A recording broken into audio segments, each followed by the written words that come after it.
So now you can see I'm applying for the second piece, and this time I'm more careful on where I want to concentrate on playing. You know, this the edge.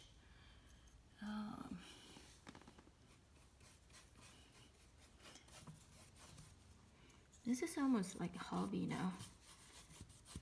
My tip is that if you are a beginner and you want to try this as a hobby, I suggest you to start with something small, and once you get feel to it, you can start something big and use furniture that is less expensive.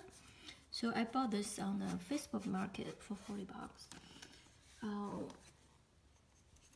So just to try it out.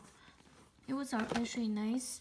Someone painted already, but it's not the color. I'm gonna go with neutral color right now. So blue, teal blue is kinda not fit, so I had to paint it again.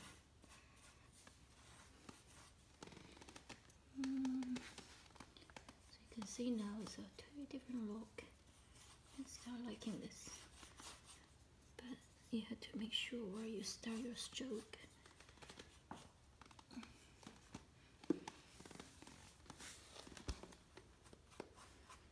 And I recommend it start with a small brush too, because it's easier to control. You can get this for $1, very cheap in the hardware store. Okay, this is look my cabinet.